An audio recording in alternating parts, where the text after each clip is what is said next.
जय हिंद दोस्तों। Welcome to daily MCQ challenge practice day 10। आज हमारा 10वां दिन रहने वाला है और आज से हम मॉडर्न हिस्ट्री स्टार्ट करेंगे। जैसा कि मैंने आपसे कहा था कि डेली अब हमारा क्या चलेगा, 2025 में जितने भी जो गवर्नमेंट एग्जाम होने वाले हैं उसके लिए अभी हम क्या कर रहे हैं, डेली एमसीक्यू चैलेंज प्रैक्टिस लेकर गया है। तो अभी हम रिसेंटली अभी हमारा क्या हुआ था, एशियंट हिस्ट्री कंप्लीट हो गया था। तो आज हम मॉडर्न हिस्ट्री स्टार्ट करेंगे आज से। और मॉडर्न हिस्ट्री में हम कौन कौन से टॉपिक डिस्कस करेंगे, मतलब कि कौन कौन से टॉपिक हैं जो कि एग्जाम पॉइंट ऑफ व्यू से बहुत इंपॉर्टेंट है और उसकी एमसीक्यू हम डिस्कस करेंगे, वो ऑलरेडी मैंने इंट्रोडक्शन की वीडियो में बता दिया है। अप्रॉक्स 9 मिनट्स की वीडियो है, आप एक बार उसको देख लेना, आपको ओवरऑल पता चल जाएगा कि हम कौन कौन से टॉपिक को कवर करने वाले। मैंने इस वीडियो में इसलिए कवर नहीं किया क्योंकि वीडियो की लेंथ काफ़ी ज़्यादा लंबी हो जाती। तो इसमें हम ऑलरेडी उसको मैंने मतलब कि जो हमारे इंपॉर्टेंट टॉपिक की जो वीडियो थी ना, उसको हमने सेपरेट डिस्कस कर लिया था। तो आज जो हम टॉपिक डिस्कस करेंगे मॉडर्न हिस्ट्री का, हमारा टॉपिक 1 रहेगा, जिसमें हम decline of Mughal empire and rise of regional power पे डिस्कस करेंगे। तो ये जो आपको डेली एमसीक्यू चैलेंज प्रैक्टिस देखने को मिलेगा ना, इसमें मेनली हम हर एक एग्जाम के पीवाईक्यू क्वेश्चंस को डिस्कस करेंगे, जिसमें हमारा यूपीएससी प्रीलिम्स भी रहेगा, एसएससी का भी रहेगा और रेलवे एनडीए जो भी इंपॉर्टेंट एग्जाम है जिसकी आप प्रिपरेशंस कर रहे हैं, उन सब का आपको क्या देखने को मिलेगा, इस टॉपिक का एमसीक्यू मतलब पीवाईक्यू एमसीक्यू के फॉर्म में देखने को मिलेगा। तो होप सो कि आपको ये सीरीज काफ़ी पसंद आए। आपको और भी कोई चीज़ चेंजेस चाहिए तो आप कमेंट बॉक्स में रिकमेंडेशंस दे सकते हैं। हिंदी इंग्लिश दोनों में मिल जाएगा। अगर आप हिंदी मीडियम के स्टूडेंट हैं, हिंदी मीडियम्स में नोट्स बना करके सॉल्व कर सकते हैं, इंग्लिश के भी हैं तो इंग्लिश में। पीडीएफ चाहिए तो टेलीग्राम पे चैनल है, आप वहाँ ज्वाइन हो जाइए। जैसे ही सीरीज कंप्लीट होती ही आपको वहाँ पे क्या मिल जाएगा, पीडीएफ फॉर्म। पीडीएफ के फॉर्म में ये सारी चीज़ें मिल जाएंगी। इसकी अगर हम इंपॉर्टेंस की बात करें तो देखिए, आपको एक आइडिया मिलता रहेगा कि पीवाईक्यू में से कि किस तरीके से पास्ट में एग्जामिनर के द्वारा एग्जाम में क्वेश्चन पूछे गए हैं और आपके इसकी इंपॉर्टेंस मतलब रिवीजन भी होता रहेगा और आपकी एमसीक्यू प्रैक्टिस भी होती रहेगी। बस मेरा यहाँ पे आपसे एक सजेशंस रहेगा, जैसे ही स्क्रीन पे आपको क्वेश्चन नजर आए तो पहले आप खुद उसका आंसर कमेंट करना या नोटबुक में सॉल्व कर लेना, फिर राइट आंसर देखना है कि आपका आंसर सही है या नहीं। इससे आपको पता चल जाएगा कि आपकी प्रिपरेशंस कैसी चल रही है और अगर रिवीजन कितनी ज़्यादा ज़रूरी है। ठीक है, तो चलिए हम स्टार्ट करते हैं आज का। देखिए, आज का जो पहला सवाल है ना, ये वाला जो सवाल पूछा गया था वो किस में पूछा गया था, एनडीए 2013 में क्वेश्चन पूछा गया है। और क्वेश्चन में क्या पूछा गया, ये क्वेश्चन आपसे पूछ रहा है कि किस मुगल एम्पायर के द्वारा first to grand trading right to the British in India, यानी कि मुगल साम्राज्य का पतन एवं अंत, मुगल शासक किस मुगल सम्राट ने पहली बार अंग्रेजों को भारत में व्यापार करने की अनुमति दी थी। ये पूछा गया था कब, 2013 में एनडीए के एग्जाम में। Option Akbar, option B Jahangir, option C Aurangzeb, option D Bahadur Shah first. तो इसका जो राइट आंसर देखने को मिलेगा वो आपको मिलेगा ऑप्शन बी, यानी कि जहांगीर। तो जहांगीर के ही द्वारा क्या है, परमिट दिया गया था, अधिकार दिया गया था ब्रिटिश ईस्ट इंडिया कंपनी को, कब, 1613 में, जिसमें वो क्या कर सकते थे, व्यापार कर सकते थे। और उस टाइम पे जो फरमान तो जो कैप था वो किसके द्वारा ये फरमान लेके आया गया था, कैप्टन विलियम हॉकिंस के द्वारा लेकर के आया था। तो इसलिए इसका जो राइट आंसर है वो आपको क्या देखने को मिलेगा, option B is correct answer देखने को मिलेगा। क्वेश्चन नंबर 2 देखिए, तो ये वाला जो क्वेश्चन पूछा गया है वो किस में पूछा गया है, एसएससी सीजीएल 2016 में। और क्वेश्चन पूछा गया है कि कौन सी लड़ाई मुगल साम्राज्य के पतन की शुरुआत मानी जाती है। तो ऑप्शन ए जैसे बैटल ऑफ करनाल। तो देखिए, इसमें जो क्वेश्चन है ना, तो क्वेश्चन में यही था कि किस बैटल के बाद मुगल एम्पायर डिक्लाइन होना शुरू हो गया था। तो इसका जो राइट आंसर है ना वो आपको क्या देखने को मिलेगा, ऑप्शन ए देखने को मिलेगा, यानी कि बैटल ऑफ करनाल, जो कि 1739 में हुआ था। तो इसकी बात करें ना तो इसमें देखिए, जो नादिर शाह है ना, जो कि कहाँ के थे, परेशिया के थे। तो नादिर शाह ने 1739 में जो मुगल को हराकर दिल्ली को क्या था, लूटा, जिसके वजह से जो मुगल एम्पायर था ना वो काफ़ी ज़्यादा क्या हो गया था, वीक पड़ गया था। तो वहीं से माना जाता है कि जो मुगल एम्पायर था वो क्या होना शुरू हो गया था, डिक्लाइन होना शुरू हो गया था। नेक्स्ट क्वेश्चन देखिए, अगला जो क्वेश्चन है ना, ये क्वेश्चन पूछा गया था यूपीएससी प्रीलिम्स 2024 में। और क्वेश्चन क्या पूछा गया है कि who was the last effective Mughal empire before the empire's decline, यानी कि औरंगजेब की मृत्यु के बाद, ऐसा लीजिए यहाँ पे हिंदी में तो आपको इसका आंसर ही मिल जाएगा। तो क्वेश्चन ही आपसे ये पूछ रहा है कि कौन सा ऐसा मुगल एम्पायर था जो काफ़ी ज़्यादा पावरफुल था और उसकी डेथ के आफ्टर बाद ही मुगल एम्पायर डिक्लाइन होना स्टार्ट हो गया था। तो इसका जो आंसर आपको देखने को मिलेगा वो आपको क्या देखने को मिलेगा, option B Aurangzeb is right answer. Next question देखिए, क्वेश्चन नंबर 4। ये वाला जो क्वेश्चन पूछा गया ना, किसमें पूछा गया था, 2017 में जो एसएससी सीजीएल का एग्जाम हुआ था ना, उसमें ये क्वेश्चन पूछा है। और क्वेश्चन आपसे क्या पूछ रहा है कि मुगल साम्राज्य के पतन का कौन सा कारण सही नहीं है। अब जैसे देखिए, औरंगजेब के बाद कमजोर का शासन, कॉमन सेंस की बात था, अभी हमने ऊपर डिस्कस करा था कि औरंगजेब इस लास्ट मुगल एम्पायर का पावरफुल रूलर था, जिसकी वजह से जो उसके डेथ के बाद ही मुगल एम्पायर वीक होने लग गया था। तो ऑप्शन ए हमारा सही है। ऑप्शन बी देखिए, economic drain and financial crisis, यानी कि आर्थिक संकट और जो राज्य कोषीय अस्थिरता थी ना, यानी कि जो फाइनेंशियल क्राइसिस था वो। तीसरा, ब्रिटिश इन्वेंशन इन 70s का मतलब है 1700 दशक में, ठीक है। और ऑप्शन डी था राइज ऑफ रीजनल पावर। तो इनमें से बताना कि कौन सा कारण सही नहीं है। इसका जो राइट आंसर है ना वो आपको बी देखने को मिलेगा, राइट सॉरी ऑप्शन सी देखने को मिलेगा, नॉट बी। अगर देखिए हम ब्रिटिश की बात करते हैं ना, तो वो powerful only after the battle of Plassey. तो जो ब्रिटिश है ना वो पावरफुल कब बनते हैं, बैटल ऑफ प्लासी। और बैटल ऑफ प्लासी कब होता है, 1757 में। और मुगल डिक्लाइन की बात करें ना, तो mainly due to weak rulers, यानी कि जो लेटर मुगल पीरियड आया स्टार्ट हुआ था ना, उसमें जितने भी जो रूलर थे वो काफ़ी ज़्यादा क्या थे, कमज़ोर पड़ गए थे। फाइनेंशियल इशू देखने को मिल गए थे। क्यों? क्योंकि वो जो भी उस टाइम पे जो रूलर्स आते थे ना, वो अपने जो भी उनकी संपत्ति होती थी आधी से ज़्यादा वो किस पे करते थे, अपने शौक को पूरे करने में करते थे। और बाकी आपको रीजनल फ्रेगमेंटेशंस देखने को मिलेगा। ये सारे वो कारण थे जिसकी वजह से ऑरेंज जो मुगल एम्पायर था वो डिक्लाइन हो गया था। और इसमें पूछा गया था नॉट, कौन सा रीज़न सही नहीं है। तो उसके हिसाब से ऑप्शन बी आपको क्या देखने, सॉरी ऑप्शन सी क्या देखने को मिलेगा, राइट आंसर देखने को मिलेगा।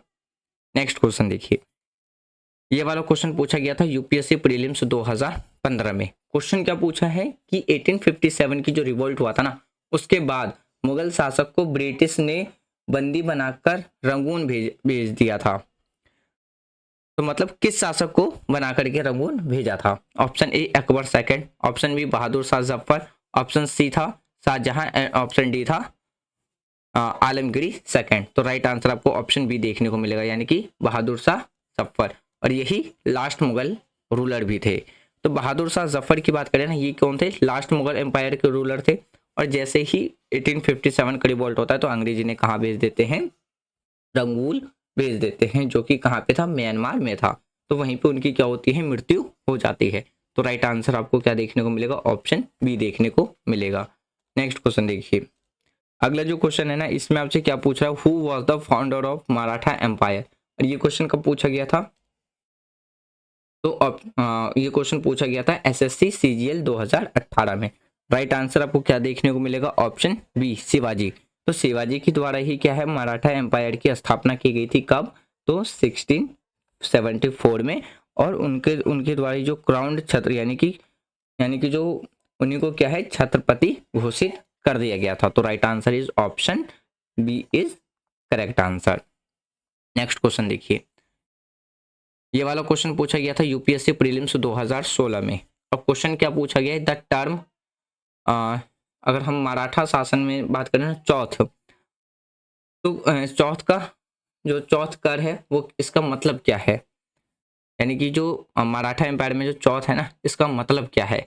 Option A land tax, option B a revenue system for jagir, यानी कि जागीर व्यवस्था से संबंधित जो भी राजस्व प्रणाली है वो। ऑप्शन सी गैर मराठा क्षेत्रों पर लगाया गया सैन्य कर। और ऑप्शन डी था, यानी कि मराठा सरदारों द्वारा लिया गया कर। तो राइट आंसर क्या देखने को मिलेगा, ऑप्शन सी देखने को मिलेगा, यानी कि a military tax imposed on non Maratha territories.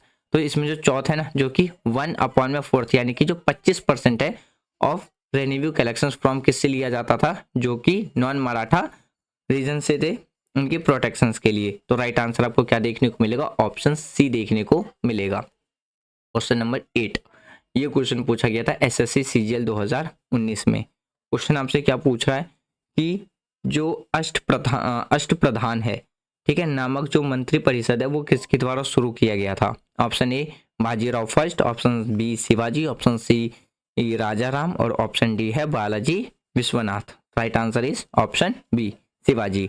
अगर हम आस्था प्रधान की बात करें ना तो ये आपको क्या देखने को मिलेगा, एक 8 मिनिस्टर का एक काउंसिल देखने को मिलेगा। वो किसके लिए था, एक इफेक्टिव गवर्नेंस के लिए था। तो किसके द्वारा ये स्टार्ट किया गया था, शिवाजी के द्वारा स्टार्ट किया गया था। नेक्स्ट क्वेश्चन देखिए, अगला जो क्वेश्चन है ना ये पूछा गया था रेलवे एनटीपीसी 2017 में। क्वेश्चन आपसे क्या पूछ रहा है कि who was the first Nizam of Bengal, Bengal के पहले निजाम कौन थे। Option A Murshid Quli Khan, option B Sirajuddaulah, option C Shuja uddin और ऑप्शन डी था अलीवर्दी खान। तो राइट आंसर आपको क्या देखने को मिलेगा, ऑप्शन ए मुसुद्दीन वाली खान। तो इनके यही जो थे ना बंगाल के पहले नवाब बने थे, कब, 1770 में, अंडर किसके, मुगल एम्पायर के।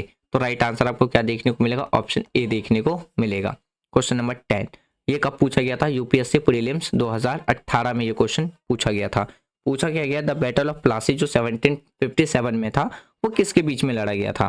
तो ऑप्शन ए है British versus France, option B British versus Sirajuddaulah, option C British versus Portuguese, option D British versus Mughal forces. Right answer is option B, यानी कि ब्रिटिश वर्सेस सिराजुद्दौला। तो अगर हम बैटल ऑफ प्लासी की बात करें ना जो कि 1757 में लड़ा गया था, तो इसमें क्या है, सिराजुद्दौला क्या है, हार जाते हैं और ब्रिटिश जो है वो ओवर पूरे बंगाल में क्या कर लेता है, कंट्रोल कर लेता है। तो right answer is option B आपको देखने को मिलेगा। नेक्स्ट क्वेश्चन देखिए, अगला जो क्वेश्चन है ना इसमें ये पूछा गया who was the first Nawab of Awadh. अब ये देखिए यहाँ पे ये सेम क्वेश्चन मतलब इससे मिलता जुलता क्वेश्चन किस में पूछा गया था, एसएससी में, और यही क्वेश्चन आपसे क्या पूछ लिया, इससे मिलता जुलता क्वेश्चन यूपीएससी प्रीलिम्स 2015 में। तो अवध के पहले से नवाब कौन थे। ऑप्शन ए है हफस उद्दौला, ऑप्शन बी था सुजा उद्दौला, ऑप्शन सी सादात खान और ऑप्शन डी था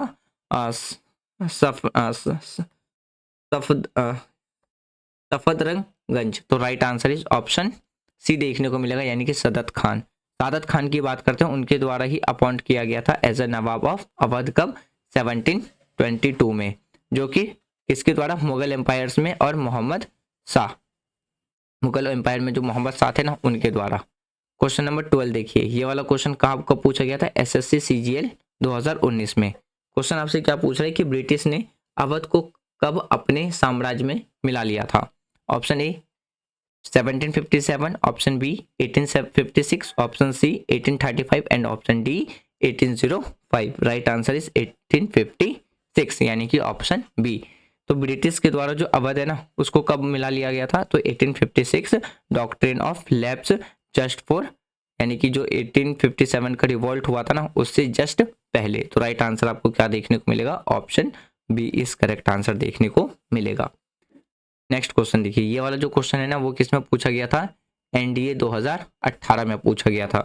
क्वेश्चन आपसे क्या पूछा है, who was the ruler of Mysore during the Anglo Mysore war, यानी कि एंग्लो मैसूर वॉर के टाइम पे मैसूर के जो रूलर थे वो कौन थे। Option A Hyder Ali, option B Tipu Sultan, option C Krishna Raja Wadiyar और ऑप्शन डी था ऑप्शन ए और बी, यानी कि दोनों।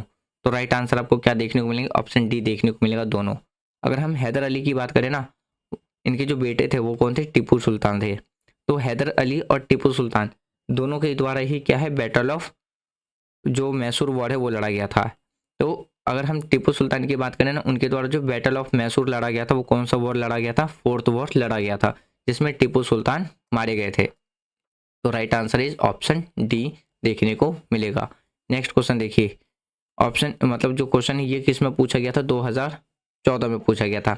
अब यहाँ से आप समझिए, देखिए ये क्वेश्चन कब पूछा गया है, यूपीएससी प्रीलिम्स 2014 में। अगर आपने इसको एनालाइज किया होता तो यही क्वेश्चन कहाँ पे पूछ लिया गया, 2018 में से मिलता जुलता, डायरेक्ट मिलता जुलता है, बहुत डायरेक्ट लिंक्ड आपको क्वेश्चन देखने को मिल जाएगा।